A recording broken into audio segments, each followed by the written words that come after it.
Political Capital is brought to you by Uber Canada. Learn more at uber.com/flexibilityworks.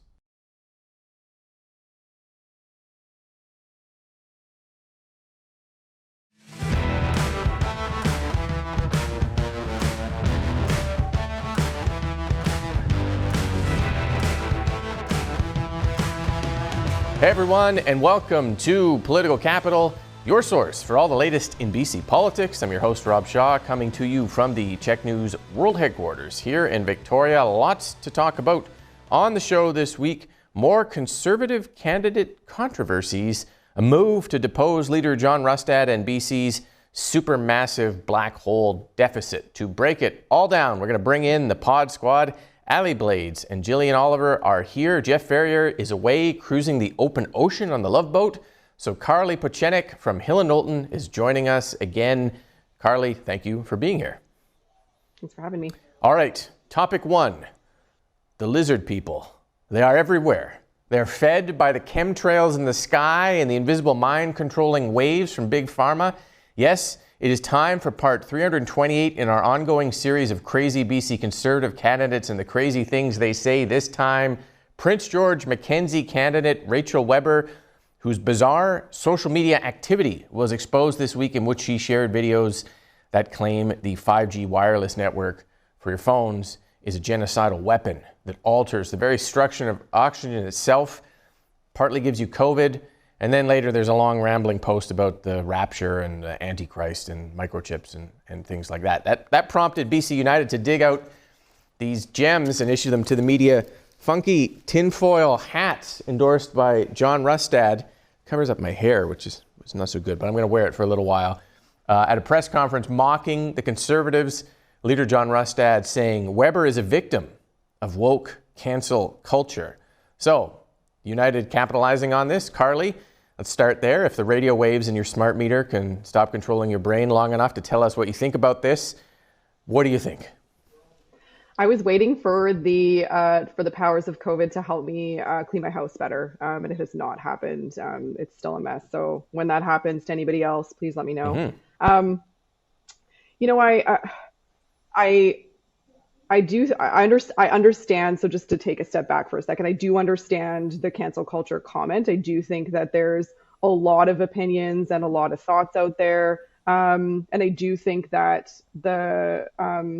the wave of freedom of speech has just it's just gotten unmanageable. But this is not, I don't think this is the catalyst to cancel culture. Like, I think there are quite a few other things on the docket that could be addressed. And I don't think that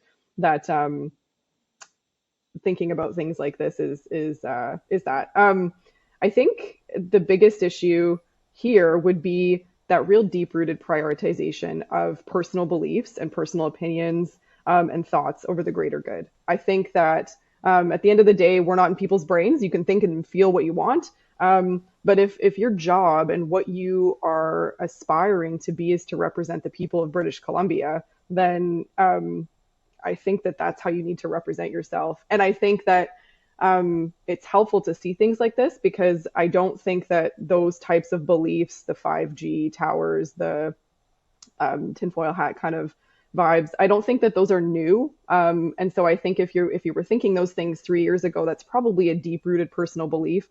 And so are you really the right person to be representing all of British Columbia if that's truly how you feel? And so I think, yeah, you can delete the posts, but does that help in the long run? I don't think so. So I think, and I also don't think this is the last that we will hear about a really interesting slate of candidates that all of them haven't been announced yet. So yeah, not only have not all of them been announced yet, but I was under the impression the Conservatives, and we've talked about this in the past, Allie, had hired like an outside firm to vet the candidates to prevent these sort of bozo eruptions, for lack of a better term. I don't know if that has prevented a series of untold catastrophes that we've never seen, but I don't know how it missed this. What does it mean for the Conservatives to get dragged into a week of this type of stuff at this point in the campaign, or pre-campaign? I want to take a look at it in the lens of crisis communications response, because it really was a difficult week for the Conservatives, and their responses, I think, were quite good in that there was a defense of a candidate, and I'll get into why I think that was the priority here versus maybe taking a route that others would have wanted and kick her out of the team. Now, the goal here is to maintain the overall goal for the campaign, and that's to paint the NDP in a certain way, for John Rustad to have opportunities to talk about his ideas and the ideas of the party, not to get into the nitty-gritty of every single candidate. This is a team sport, politics, and I think John Rustad did a really good job of staying the course and not allowing himself to be distracted by these little things. Mind you, the BC United stunt of the tinfoil hat was actually hilarious, but he's not diving into it. And I think that's really what he as a leader should be doing. I think this is a week where the opposition are trying to paint the Conservatives as that crazy caucus, but then when you take a look at the other things that this particular candidate has to offer, Rachel Weber, I mean, she's a school board chair and trustee. There are other aspects of her bio and her opinions that I think are being diminished here in some of these comments that she's made. She's also the educational director for the Mackenzie Lake Indian Band, things that I think need to be highlighted a little bit more than these comments that she's made. Now, why I think it's important for the Conservatives to maintain their course is because ultimately we rely, as voters, we rely on the bigger picture in our voting intentions more so than I think we try to focus on these like little nitty gritty issues where we're focused in voting on the larger brand, how leadership responds to things. And we're voting more so for John Rustad, David Eby, Sonia Furstenau, Kevin Falcon, more than the local candidate. And so I think in this case, they did a really good job in their response of keeping the course. Just to stay with you for 1 second though, Allie, like, doesn't someone who believes something that is completely scientifically and factually wrong, does that not call into question their fit to be in public office? Like, I'm sure she's got other good things, but if you come out and say the sky is purple and it's not, does it not count against whether you should be voted to be in office? Is that not an issue for the Conservatives? No, I don't think so. No? Okay. Yeah. I'm surprised by that. Isn't that like being wrong about, like, if you come out and say the earth is flat, does that not almost disqualify you from being taken seriously as an MLA? We've had more ridiculous opinions stated by all political party lines. In 2020, BC United had a major issue of candidates saying anti-trans and anti-LGBTQ plus comments, and they managed to survive the election. Granted, they didn't win, but they managed to survive the election. And it kind of just goes back to those personal freedoms to say what you want. Okay. Jillian, what do you think? I agree with Carlie. I was surprised that this is the one that the Conservatives decided to take a stand on when, their course of action so far has been to let candidates go. They've also had, a couple others recently step down more quietly that had some of those controversial beliefs. And I think that, parties can maybe survive one or two candidates in the heat of an election that have, some unhinged posts, but this is becoming such a strong pattern for them. And, we talked about this last week as well. It's also sort of foundational to why they even exist. I mean, we're talking about anti-science beliefs. Rustad was booted from caucus for saying that carbon dioxide doesn't cause climate change and climate change isn't an emergency. So I think, well, you can sometimes say and kind of manage it as a crisis that this is just sort of like a one-off. I don't know if that starts to fit in this instance, because I think the other parties are going to start to be able to really put forward a compelling narrative that you just can't trust these kinds of people in office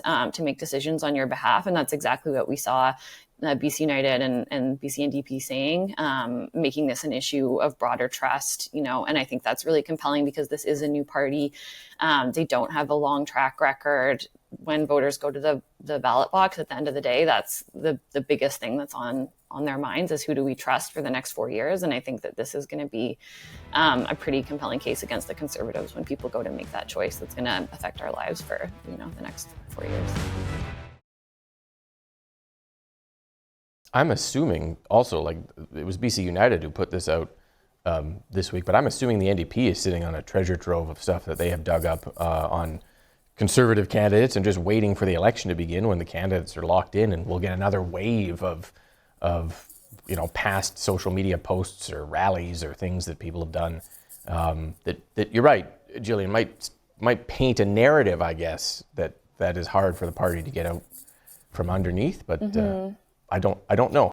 That's why they are trying to change tact right now and not just disqualify these candidates, is because they know that there's going to be more coming. It was interesting to see them in the same breath say, oh, this is cancel culture and we shouldn't have this. And, it's time to sort of end cancellation, but also try to go on the offensive against the NDP and accuse their MLAs of anti-Semitism. I think that they're in a bit of a bind here trying to figure out how to manage this because they know that it's going to be a bigger issue going into the bigger campaign cycle. Yeah. Carlie?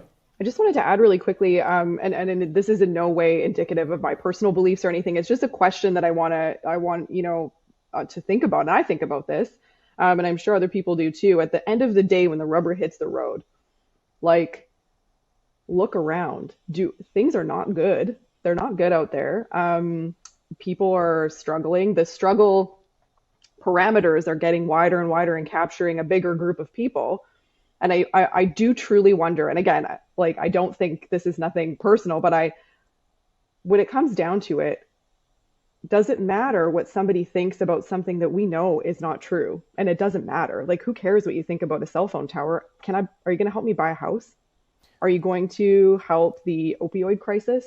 Are you going to make any significant and substantial changes that we haven't really seen a whole lot of? And again, I do wonder, in the absence of any sort of guarantee that we're going to see a major change from any of the other parties, if the Conservatives came out and said, we're going to do this, this, and this, and address the issues, which I'm assuming that all the parties are going to do, does it really matter what your candidates think at the end of the day when it's just you and your ballot in that vote box? I don't know. Like, I don't know that answer, because it's not, the situation's different from 2017 and 2020. I guess economically for people. I guess the question though would be one of judgment, right? Like, if you're electing someone to represent you, and conceivably the Conservatives may win government, if someone doesn't believe in science, like the vast overwhelming majority of science that says A, and they choose to believe the tiny little bit that says B, how could you trust them to say, tackle some of the serious issues, housing or addictions, when they're presented with, here's the volume of evidence, and they wander off down this path of, putting leeches on people or something wild? Like, there becomes a sort of ability to make decisions based on evidence question, I think, that might come up, but maybe I'm overstating. It'd be interesting. Yeah. Allie, we back to you just quickly on this if you have anything else to add before we go on to the next one. I always like to talk about that center-right split here. And in the tinfoil hat tactic, which, again, hilarious, is it the best use of BC United time to create that continuous divide between these two parties and attack John Rustad instead of the NDP? I don't think so. And I think this is coming from a place of, if I want to take out the NDP and really see a viable option and vehicle to do that, and that's the Conservatives right now, the BC United just need to buck up and realize that they are not the enemy and that the NDP is. Yeah, no, it is a good point. I mean, they should be targeting the party running for re-election maybe more than the Conservatives, but they still seem to have this belief that they can buckle the Conservatives down to sort of bring them to heel and take their spot again, which may not be realistic at this point. In what reality? The polling numbers aren't proving to do that. Their candidate commitment, as we see people continuously and staff continuously walk over. Like, in what world are you living in? Because I'd like to live in that fantasy world too. Yeah, so would I. The fantasy world of tinfoil hats. That I'm going to save this for the press gallery. We have memorabilia that we leave up on the walls for the next generation. Our grandkids will be wondering what that was all about. Staying with the BC Conservatives, our second topic this week was a letter that was circulating amongst the membership by anonymous writers who claim to be OG members of the party, upset that John Rustad is diluting their values by allowing defections from BC United and folks who also have former BC NDP allegiances, and that he's lost touch with the grassroots, isn't consulting members, and should be fired, redirecting people to a firejohnrustad.ca website, which apparently has since been taken down. So, Carlie, the actual threat here, just hot air? What do you think? I was laughing and shaking my head because I grew up in Alberta, and this is just a common thing that we see with the people calling themselves grassroots. I feel they just can't help themselves, and again, it goes back to what we were previously talking about.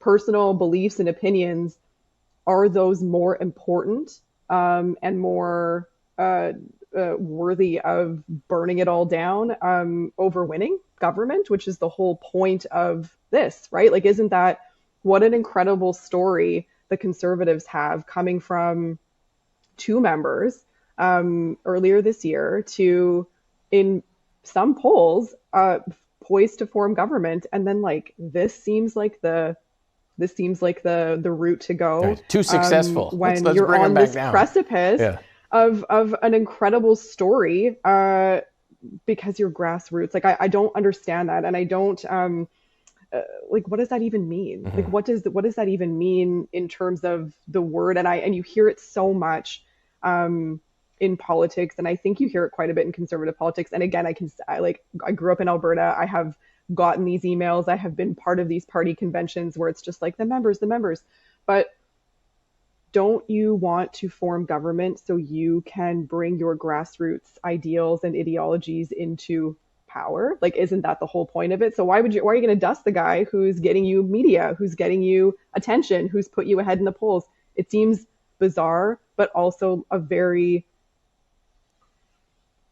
common thing that we see in conservative politics, and I don't understand it. And I hope that I was glad I looked up the site before we came on today, and I was glad to see it went away, because eye on the prize, right, which is serving the people of British Columbia as the government. So I mean, I think they should stick to that. Jillian, in parties, especially ones that aren't in government, you do have some folks who would rather stick to the values of the party than compromise to win. You've got in this case, dynamics of the originals, the new crew, the Rustad crew, the people coming in from outside the province, like all sorts of dynamics. How does a party deal with that? And what do you think is, if anything, comes out of something like this? Yeah, it's a challenge for sure. And I've seen similar things in green politics as well. You have folks that have been around the party for a long time, in a time where it wasn't really focused just on, gaining political power, where it was more, of a sort of grassroots advocacy organization. And people get used to a certain way of doing things, having a say in the way things are going, and having a voice. And, there are people who have strong opinions and who are used to having sort of this outlet and this forum for their views and their choices. And all of a sudden that's sort of taken away. And it becomes very difficult to manage. And I mean, it's a challenging thing. You have to do it sometimes delicately, and sometimes a little bit more with a little bit more of stronger tact to sort of pushing ahead with the decisions that you want to make if you're in a campaign leadership. And I think it's interesting because it kind of just, when these things happen, it pulls back the veil a little bit of all of the work that goes on with running a party that we don't normally see.